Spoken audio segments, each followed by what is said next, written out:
자, 황기식의 국제시장 국제뉴스 살펴드리겠습니다. 동아대 국제전문대학원 황기식 교수 전화 연결되어 있습니다. 교수님 안녕하십니까? 안녕하십니까? 네, 안녕하십니까? 자, 메르켈 독일 총리 얘기로 문을 열겠습니다. 80년 전에 나치 독일이 일으킨 전쟁에 대해서 다시 한번 진심으로 사과를 또 했어요. 늘 얘기지만 어쩌면 이렇게 독일이 일본과 비교가 되는지 전해주실까요? 예, 맞습니다. 다시 한번 좀 부럽기도 하고요. 또 이 메르켈 총리는 이번 9월에 완전히 정계에서 은퇴하거든요. 은퇴하기 전에도 이렇게 주변국들을 향해서 또 글로벌 사회를 향해서 계속해서 과거사에 대해서 반성한다고 하니까 유럽 쪽 언론들을 보니까 언론의 헤드라인을 독일의 과거사 반성은 한도 끝도 없다 이렇게 헤드라인을 뽑는 언론들도 많이 있더라고요. 그래서 독일 국내 여론조사도 했는데 이런 계속되는 독일의 주변국들에 대해서 과거 전쟁에 대해서 미안하다라고 너무나 자주 사과하는 거에 대해서도 60% 이상 국내 여론이 찬성한다고 하더라고요. 그렇다는 말씀부터 드리고 시작해야겠습니다. 바로 그 1941년 6월 22일이었거든요. 바로 내일 날짜가 이게 딱 80년이 됐습니다. 그때 2차 대전이 본격화된 게 독일 히틀러 군대가 러시아하고 우크라이나 동유럽 국가들을 침공한 거거든요. 이걸로 2천만 명이 사망하면서 2차 대전이 본격화된 그런 전쟁인데 여기에 대해서 80년 됐다고 다시 한번 크게 사과한 거거든요. 그 문장을 또박또박 한번 말씀을 드려보면은 독일인은 80년 동안 수치심을 느끼고 있다. 80년 전에 인정사정 없는 침공, 테러파인이라고 했습니다. 정말 테러파인이라는 것은 엄청나게 끔찍하다는 뜻이잖아요. 그렇죠. 그런 테러파잉한 살인 행위에 대해서 너무나 큰 수치심을 느끼고 있다. 그리고 아직까지 살아있는 주변국의 전쟁 생존자들에게 대해서 진심으로 다시 한번 사과하고 그리고 독일과 화해해 주셔서 감사하다라고 했고 우리의 선조들이 한 짓을 생각을 하면은 화해해 주신 것은 너무나 기적입니다라고 이렇게 또박또박 얘기를 했습니다. 그래서 이게 또 우리 다른 언론들요. 유럽의 다른 언론들을 보니까 이런 일이 있더라고요. 지금 유럽이 27개 국가가 거의 하나의 유니언으로 통합해놨지 않습니까? 그리고 그 50년 동안 통합을 할 수 있었던 그런 원인이 바로 그 독일이 계속해서 그 사과의 손짓을 하고 또 재정적으로 많이 지원을 했기 때문에 지금 이렇게 27개 나라가 거의 그 유니언으로 연합으로 합칠 수 있었던 것은 바로 독일의 진정한 사과와 재정적 지원 덕분이다. 이렇게 분석을 해놓고 아시아를 또 비교를 하는 글을 썼습니다. 그래요?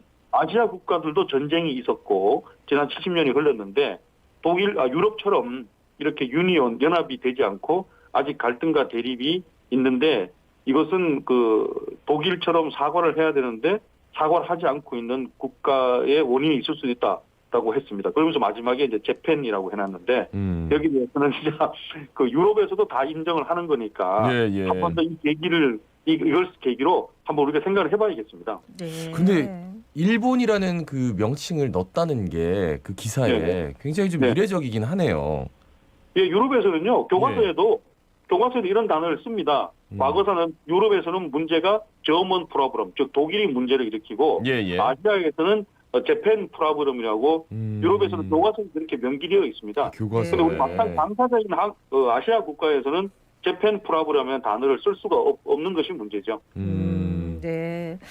뭐 독일 총리가 이렇게 계속해서 사과를 하는 것도 그렇지만 아까 말씀 중에 보니까 60% 이상의 국민들이 그 반성하는 거에 대해서 찬성한다 하니까 참 그 부분에 대해서 많은 것들 생각하게 해주는 게 아닌가 하는 생각이 드네. 그런 와중에 또 참 이게 미얀마 사태가 정말 갈수록 너무 심해지고 있는데 벌써 이제 800명 이상이 사망했다 하더라고요. 그 유엔은 뭐하노 이런 얘기 굉장히 많이들 나왔는데 이제 뒤늦게 미얀마 제재 결의안을 채택했다는데 이것도 좀 미흡하다는 얘기가 있더라고요. 맞습니다. 너무 늦었고 또 내용도 140일 지나서 드디어 결의안을 발표를 했는데 그 유엔에 있는 주 유엔 미얀마 대사가 얘기했듯이 내용도 이 정도 내용을 발표하려고 140일이 걸렸나라고 비판을 했거든요. 이걸 우리가 한번 살펴볼 필요가 있습니다. 지난 금요일 날입니다. 18일 날 드디어 4개월 이상 기다렸던 유엔 총회의 그 미얀마 제재 결의안이 나왔거든요. 그동안 유엔이 얼마나 소극적이라고 비판을 많이 받았습니까? 세 차례 성명서밖에 없었는데 성명서도 결국은 내용도 두리뭉실한 그런 내용이었거든요. 그래서 드디어 총회에서 결의안이 좀 그 찬성이 119표, 반대도 한 표 있었습니다. 예. 벨라루스인데 벨라루스는 지금 루카센코 독재자가 27년 독재하기 때문에 서방국하고 관계가 좋지 않거든요. 예. 미국 위주의 이 결의안에 본보기로 반대표를 던졌습니다. 근데 기권표도 생각보다 많았거든요. 36표나 나왔습니다. 중국, 러시아, 인도가 기권을 했고 이거는 뭐 예상했다고 하지만은 이 사실은 좀 이 키를 쥐고 있는 국가들이 아세안 국가잖아요. 예. 동남아시아 국가 중에서도 생각보다 기권표가 많이 나오더라고요. 브루나이하고 태국, 캄보디아, 라오스는 전부 기권을 했거든요. 예. 이러니까 이 정도 결의안이 나오는 것도 4개월 이상 걸렸구나. 그런 생각이 들었습니다. 그럼 결의안 내용은요. 어쨌거나 그런 문장들은 담겨 있습니다. 미얀마로 유입되는 무기 수입은 차단돼야 된다. 그리고 아웅산 수치를 포함한 민주 진영의 리더들, 지도자들은 즉각 석방을 해야 된다. 시민들을 향한 총격이나 폭력은 즉각 중단하라. 이 정도의 결의안이거든요. 이 결의안을 우리가 지금 140일 기다렸습니다. 법적 구속력은 없지만 아무래도 유엔에서 공식적으로 통과된 결의안이기 때문에 어느 정도 글로벌 사회에 정치적인 무게는 있을 겁니다. 그리고 그 미얀마의 군부 지도자들에게 상당한 부담으로 작용을 할 겁니다. 군부는 여기에 대해서 미얀마의 내정 간섭이라고 강하게 반발을 하고 있습니다. 그런데 현재까지 아까 그 말씀하셨지만요. 지금 사망자가 860명을 넘어가고 있거든요. 6천 명이 체포돼 있고 100명이 이제 행방불명되어 있습니다. 그 행방불명은 무엇을 의미하는지 우리는 알 수 있을 것 같고요. 그런데 우리가 이제 다음 단계는요. 이건 유엔 총회의 결의안이거든요.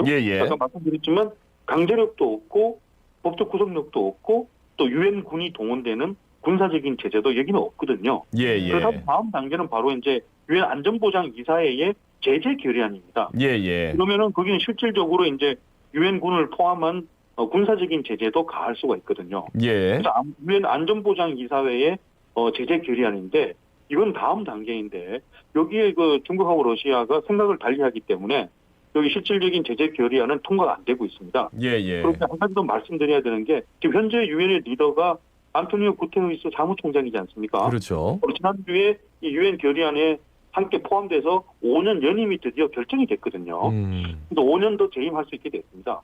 그렇지만 이제 재임 연임이 결정됐으면은 이제 리더십을 발휘해야죠. 지금까지 연임이 걸려 있기 때문에 주요국들에 대한 설득 같은 것들이 여러 가지 정치적으로 좀 조심스러운 게 있었다면은 이게 연임이 결정됐기 때문에 유엔 안전보장 이사회의 실질적인 제재안을 이제 즉각 이끌어내야 되죠. 그게 남아있는 자기가 할 일이라고 저는 생각을 합니다.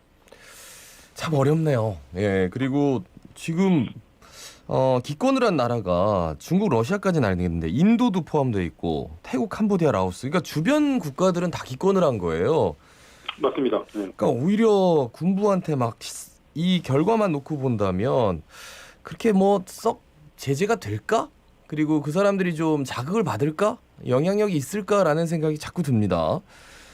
다음 소식은 이란 대통령 선거인데 강경 보수파 승리로 이제 끝났습니다. 이란 대통령 선거. 그 석사학위 이상만 후보가 될 수 있는 특이한 제도가 있네요. 참, 그 선거 결과는 어느 정도 예상했었는데요. 그 선거 결과를 이끌어내기 위해서 제도적으로 너무 무리를 했다라는 그런 평이 많이 있었거든요. 그 석사학위를 가진 자 이상만이 대통령 후보로 등록할 수 있다라는 그런 제도도 이번에 처음으로 적용했습니다. 그러니까 특정인을 위한 그런 사전 제도 만드는 거 아니냐 이런 비난 여론도 많이 있었거든요. 그런데 예정된 당선이다. 그리고 그 결과적으로는 라이시 후보가요. 세이드 아브라함 라이시 현재 그 이란의 대법원장입니다. 라이시 후보가 62% 득표로 당선이 됐거든요. 당선이 됐지만 언론에서는 이제 막 비꼬는 그러고 사전 선정됐다. 그리고 라이시 대관식이다. 선거가 아니고 이렇게 보기도 했었는데 이 그 야당 측, 즉 민주 측의 후보들을 강력한 후보들을 처음부터 등록 과정에서부터 배제시키기 위해서 다양한 방법을 선택을 했는데 그래서 그 위원회에서 석사학위 이상 소지자만 대선 후보 가능하다는 이번에 새로운 규정을 신설해서 적용시키니까요. 원래 한 200명 넘는 야당에 좀 어느 정도 인지도 있는 그 후보들이 단 한 명도 등록을 못했습니다. 그래서 강경 보수로 분류되는 후보들만 5명이 등록을 하고 중도 개혁파로 분류되는 후보는 겨우 이름 없는 2명 정도만 등록이 가능했거든요. 어허. 그래서 마지막 후보는 7명이었습니다. 예. 그렇기 때문에 사전 출발부터 이건 완전히 기울어진 운동장으로 출발했다라는 그런 비난을 많이 받을 수밖에 없었습니다. 근데 이거는 미국도 많이 지금 여기에 대해서 불편한 마음을 드러내고 국무부의 공식 대변인이 공식 성명으로서 이번 이란 선거는 자유평등 선거가 아니었다라고 이렇게 불편한 마음을 드러냈거든요. 예. 그런데 이번에 사실은 우리가 이란 체제는요 조금 다른 것이 신정 국가 체제이거든요. 종교와 정치가 분리되지 않기 때문에 실제로 이번엔 대통령 선거였지만은 종교를 이끌어가는 국가 최고 지도자가 따로 있지 않습니까? 네. 그렇죠. 하메이니 국가 최고 지도자가 있기 때문에 하메이니가 바로 대선위원회에 12명 후보를 임명하거든요. 그 12명 후보를 임명하면서 예. 이런 제도들을 새로 도입해가지고 후보들을 사전 걸러내라라는 그런 명령이 가능한 체제이기 때문에 저는 이렇다고 생각을 합니다. 근데 우리 해외 언론뿐만 아니라 이번 이란의 국내 유권자들도 네. 상당히 이번 선거 제도에 대해 실망을 했는 것 같은데 유권자 투표율도 역대 최저입니다. 48%밖에 안 되거든요. 아, 그래요? 50%가 채 안 됩니다. 그리고 그 중에서도 재밌는 게 무효표 안에 이상한 낙서를 한다거나 무효로 되는 표가 400만 표나 되거든요. 네. 그게 뭘 의미하는 건지 투표장에 가기는 갔지만은 예. 나는 이번 선거 제도에 대해서 불만을 간접적으로 표현했다고 생각합니다. 그리고 이란은 투표 확인증이 있어야지 취업이 가능하고 장학금 신청도 가능한 그런 제도가 있거든요. 네. 그럼에도 불구하고 48% 절반도 투표장에 안 왔다는 것은 상당한 불만이 있다라고 해석해야 되겠습니다. 예. 그러니까 나중에 혹시라도 유력한 대권 후보가 나온다 이러면은 우린 무조건 지겠다 이런 계산이 가능한 선거였네요, 그죠? 그렇죠, 맞습니다. 아니 이제 이렇게 보수 강경파에서 당선이 됐기 때문에 지금 우리하고 연관이 되는 거는 미국하고 이란하고 핵 협상이 잘 돼야지 뭔가 우리도 좀 분위기를 탈 텐데 그 좀 더 어려워지는 거 아닙니까? 그렇습니다. 이번에 당선될 라이시 후보가 강경 후보 중에서도 상당히 강경파이기 때문에 예. 미국의 현재 지금 경제 제재 대상이 인사거든요. 그리고 반체제 인사를 5천 명 이상 사형 판결을 내린 대표적인 강경 후보입니다. 예. 다음은 이제 미국에서 코로나 바이러스 최초 발원지는 중국이다 했었는데 중국은 아니다. 세계보건기구 미국의 메릴랜드 연구소 조사해라 이렇게 반격에 나섰다고요? 작년부터 계속 이렇게 반격을 하더라고요. 미국에서 우한 바이러스 연구소를 발원지로 지목을 하니까 중국에서는 계속 그게 아니다. 중국이 아니라 미국의 메릴랜드의 연구소를 조사해야 된다라고 얘기하더라고요. 이번엔 더 강하게 프랑스 주재 중국 대사가 아예 공식적으로 얘기를 하던데 이게 지난주에 끝난 G7 정상회담에서 다시 한번 결의문에 이 코로나 바이러스 기원을 밝히자고 강하게 압박을 하니까 더 중국에서 강하게 반발하는 것 같습니다. 세계보건기구가 중국 조사는 그만하고 미국의 악명 높은 메릴랜드 주에 있는 미 육군 연구소 포트 데트릭 이게 유명한 연구소가 됐습니다. 포트 데트릭 생화학 무기 실험하는 곳이거든요. 여기를 즉각 조사해야 된다. 그러면서 또 하나 더 비밀을 얘기하면은 이 포트 데트릭 실험실은 원래부터 잘 모르지만 안 알려져 있지만은 악명 높은 곳이다. 일본이 2차 대전 때 운영했던 731 부대라고 있지 않습니까? 생태 실험했던 그 731 부대의 자료를 그대로 넘겨받은 곳이다라는 그런 비밀스러운 얘기도 다 지금 폭로하고 있습니다. 하여튼 미중 갈등이 특히나 이 코로나 관련해서는 계속 다람쥐 쳇바퀴처럼 돌아가지 않을까라는 생각이 드는데 다음 소식은 기름값 최근에 정말 좀 많이 오른 것 같아요. 국제유가 배럴당 71달러 돌파해가지고 2년 만에 최고점이라고요? 이거 저 피부로 느끼시는 것 같은데요. 최근에 기름값 많이 올랐던데요. 네네. 이거 이제 텍사스산 기준으로 했을 때 71달러고요. 북해 브렌트유는 지금 73달러 돌파했습니다. 우리나라가 주로 이렇게 도입하는 두바이유도 거의 지금 73달러 선이거든요. 73달러면은 2019년 4월 이후로 2년 만에 최고입니다. 그리고 이게 지금 그 전망이 올해 안에 100달러까지 가겠다는 전망이 나오고 있거든요. 100달러까지 가면 거의 7년 만에 처음으로 가는 거거든요. 그래서 100달러 돌파 우려가 있고 이거는 이제 코로나 백신이 많이 보급되고 주요국의 경기 부양책 효과를 발휘하고 원유 수요 회복에 대한 기대가 하니까 어찌 보면 당연한 결과이기도 하고요. 공항 이용객도 엄청나게 늘어났잖아요. 그래서 이게 어찌 보면은 경기 부양에 대한 효과고 기대이니까요. 재고하고 공급이 못 따라가니까 기름값이 올라가는 것은 사실이기 때문에 오페크에서 증산이 필요하다라는 그런 분석이 나오고 있고 또 언론 보도도 보면 오페크가 증산해서 기름값을 조금 안정시켜야 된다. 그런 기사도 많이 지금 보도하고 있습니다. 기름값 많이 오른 건 사실입니다. 예. 근데 요즘은 이제 또 셰일가스가 있으니까 네. 이게 중동에서 마냥 그냥 오페크에서 감산만 할 수는 없겠더라고요, 보니까.